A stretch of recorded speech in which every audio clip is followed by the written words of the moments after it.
Hey, what's up, traders? Watch this video for Tuesday, November 26th.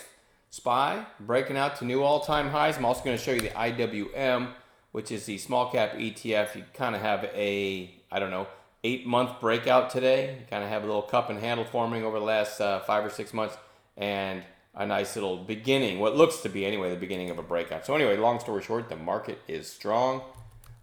What's on watch for tomorrow? I put SPCE back on bounce watch, no trigger today, and just another red day, so that one's certainly overdue for a bounce. We'll see if it gives an A-plus intraday setup.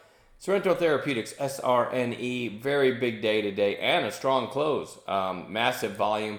We'll be looking for a red to green or something like that. I'd actually like to see it come in for a couple days first, but you never know. KERN, K-E-R-N, which I'll zoom in, had this nice pop back here, a few day pullback, and then a nice pop again. And now we've got another red day. Last time it had a few days into the 8-day. Sometimes you get a nice move because this one went from 546 to 770. Nice percentage gain on Friday. Then today, kind of a quiet inside day on lower volume. So sometimes you can get the very next day after that one inside red day, another pop. So KERN goes on watch for that. BLNK, man, I saw the volume coming in at $1.70 today. Posted the volume and wasn't smart enough to take that through 170. Ended up going through 2, but anyway, he'll pan out a little bit. Certainly a big volume day for BLNK and a strong close. We're going to look for a follow-through day there. RUHN, lower volume stock. I don't know. You kind of have this cup and handle here and a nice breakout today. I'm going to be looking for a follow-through day. The high back here, which could be, I guess, considered a catalyst, was 838. Today's high, 818. Pretty strong close. You can see it's a relatively new issue. Not in love with it because that big spike today was still on what looks like less than 1 million shares. I gotta change the colors on that chart.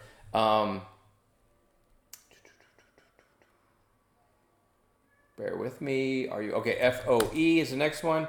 Really nice intraday pop today. I'll show you the 5-minute chart. That just had news right in the middle of the day and just ripped and actually flagged into the close. So certainly worth watching tomorrow. Disney is flagging very close to breaking the highs of the big day that it had, right?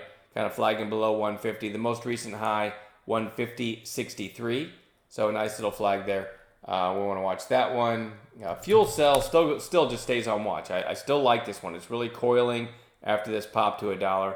Also hit $1 back here. Definitely goes on watch. That's FCEL. A few more potential gappers. IFRX, which got a pop. I guess they're calling it a sympathy play to CCXI, which I'll show you in just a second. Trading, it looks like it closed out in after hours at 328. So all the way up here. Worth watching tomorrow as a potential gap and go. A couple more gappers. CCXI.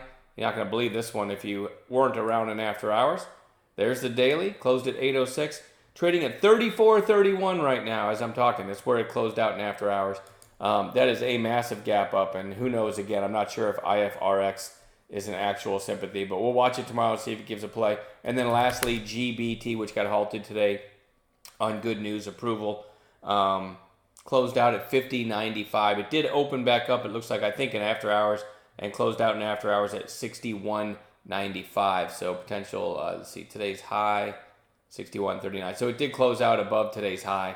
Certainly worth watching as well. We'll add some gappers to this list in the pre-market tomorrow, and there should be plenty to trade. Just remember, it's a holiday week, so volume could be a little light. All right, I'm done babbling. We'll see you in chat tomorrow.